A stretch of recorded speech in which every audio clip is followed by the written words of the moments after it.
Did you know that not every record on FamilySearch that has your ancestor on it is found through the search form?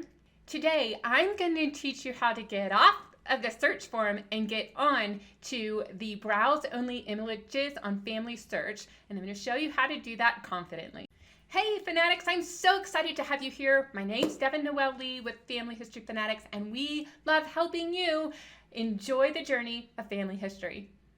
Now, while the search form is great, you can type in a name and click search, and then FamilySearch can return some results to you, such as these that you see right here. But that's not all of the available records that are online. Instead, what you need to do is scroll up and check out this button, Catalog. You can get it here when you're in any of the search pages, or click Search Catalog to get to the FamilySearch Card Catalog. There are two types of records that are in the catalog. The first is the collections that actually had somebody create an index, and it is part of the record collection. So on the FamilySearch catalog, you can type in a location. Let's say we want to do Wake County, North Carolina. And notice how I could just put in a part of the location, Wake, for Wake County, and then it gives me an entry. Click on that and you click search, and away you go. Now on the card catalog page, there are a lot of categories, as you would expect. So what you want to do is look for various entries that can take you to different record collections. Now, if you click on a collection, such as the one I'm showing you on screen, and then see these red notes, well, it's actually going to take you to a search form based collection. What's kind of nice about this collection is that you can just search, in this example, divorce records for North Carolina, rather than everything that FamilySearch has through that main portal of searching records. It is kind of nice, but that's not the purpose of this video. I'm going to click on another record collection. This is a immigration record collection, the alien registration. And I know that this record collection has not been made searchable because we don't have that red verbiage. So when you scroll down, you're going to see the entry, Wakefield County, North Carolina, Alien Registration Act. If you slide over, you're going to see a camera icon, or that right there. That means you can search from home, and that means it is a browse only image. So let's go ahead and click on that image. So now you're in the film strip view of this image, and some of these first images really don't have a lot of value. This one has all the information we just had on the catalog page, and now we're actually into the image. What you want to do is orient yourself to how these books are organized. So we're going to zoom in using the little plus button, and you just hold your left mouse button and you're able to move the record around. Sorry to make you dizzy if those of you are dizzy. So as we look at this, we see that these last names all begin with the letter A. They are not necessarily in alphabetical order. So where are the B's? Well, if remember when we zoomed out, there weren't any other names on this page, so my guess is they're on the next page, and we are correct. We're gonna go forward until we get to the K's. So here's the K's, and I have the Elizabeth that I was looking for, and page 36, and Joseph and page 37. Now let's go ahead and jump forward and see what we do when we are now looking for the records. Actually, before we jump forward, let's figure out where the index ends. So go back to the film strip and notice that these pages are looking very similar to the one that we were just looking at, and this one begins to look a little bit different. So if we click on that and zoom in, we start to see those alien registration records that we were hoping to find, and then there's a page number, page 1. Well, we want to go to page 30, page 36, but that doesn't mean image 36. So that's when we're going to use this image advanced button. I mean, we could go here until we get to 36, or we can jump. And for the fun of it, I'm going to do 36. When I put in 36, I'm at page 39, and I want page 36.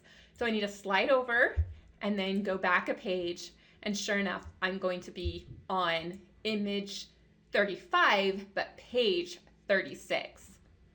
Now look how valuable these records are. I have her name, I have the place where the date she was born, what her nationality is. I have her occupation currently, as well as her current address. I have people who know who she is and will testify to who she is. I have her last residence outside of North Carolina. That doesn't mean her birthplace. It could be, but it means where was she before she came here. It says she landed in New York, so where am I going to look for records? I'm going to look for her in New York, not Baltimore or Philadelphia or somewhere else. She's currently unmarried. She does have a passport that came from Bremen, Germany. And oh look, I love pictures, don't you? Now, you could stop there, but that would be not very good. What I want you to do is zoom back out of the record and follow a technique that all genealogists should be doing. Always look pages before and pages after, because you never know who's going to show up. On that next page, we already had a clue that we should probably look at page 37. We do have Joseph with the same last name, his occupation, and this residence is the same as Elizabeth. They're from the same location. He was in the Navy. That's awesome. We can see when and where he was in the German Navy, and that will take us to other records, hopefully. That's exciting. And we have that he is married, although that's not quite what the question says. And here are some of those other children. So we don't know the relationship between the two people. We do know they lived in the same place. And this is the power of getting into these browse-only images, because they have clues that you need to trace down your family. When you go to browse-only images, a lot of times you know that you need to look at certain records. If you have an immigrant, you need to look for immigration records and naturalization records. If you have someone who lived in the United States between 1880 and 1940, you know you need to look for census records, although there's over on the search forums. But there's some records you absolutely know that you need to look at. And then there's times where you need to look just in case.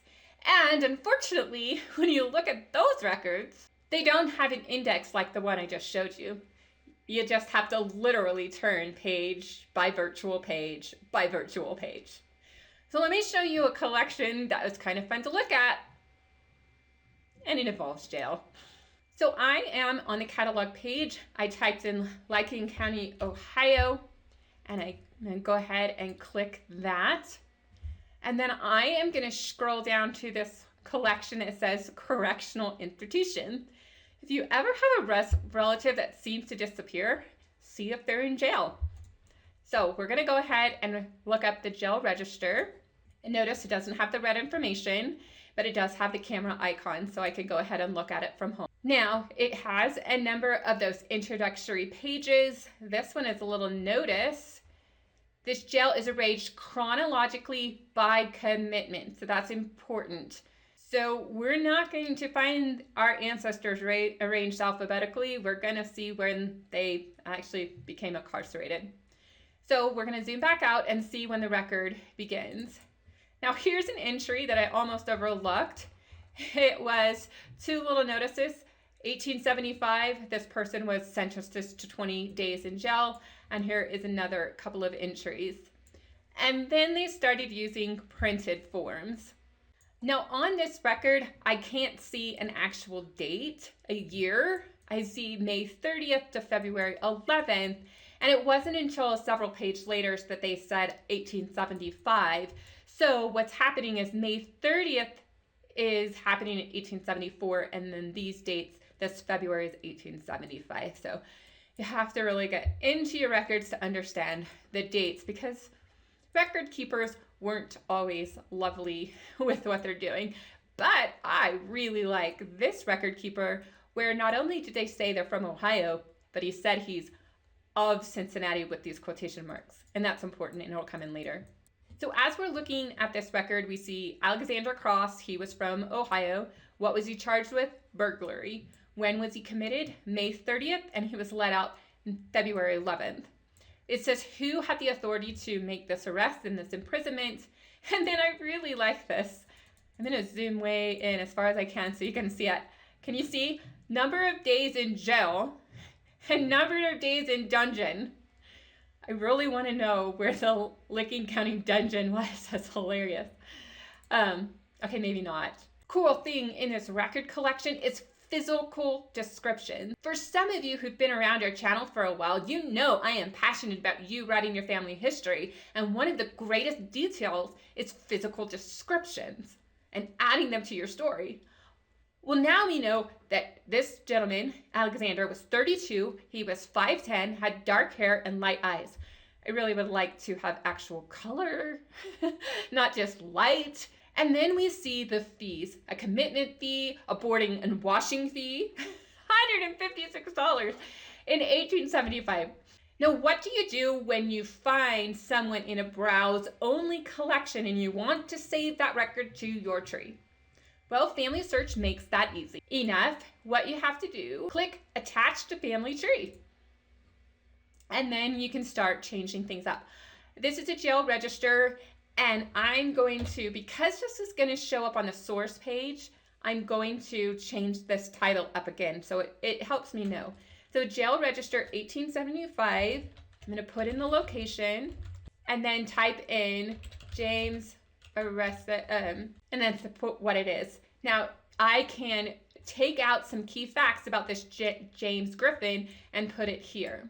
Once I have completed taking the information out of this record and put it into the notes so that I can quickly see it later, I click select to choose a person.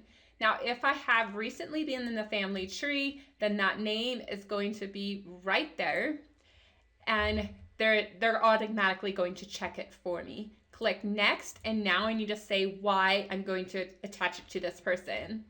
So there's my reason statement. It can be as thorough or specific as you want to, and click attach, and it will go be attached to the FamilySearch family tree. So that is a brief overview of how to browse images in FamilySearch. I have demonstrated this multiple times on this channel using tax records, land records, and other records. Be sure to check the links in the descriptions to go watch those videos. If you're ready for more tips and tricks on how to research on FamilySearch, check out this playlist right up here. And if you're ready for anything new, from DNA to writing to who knows what, check out this video right here. There are two types of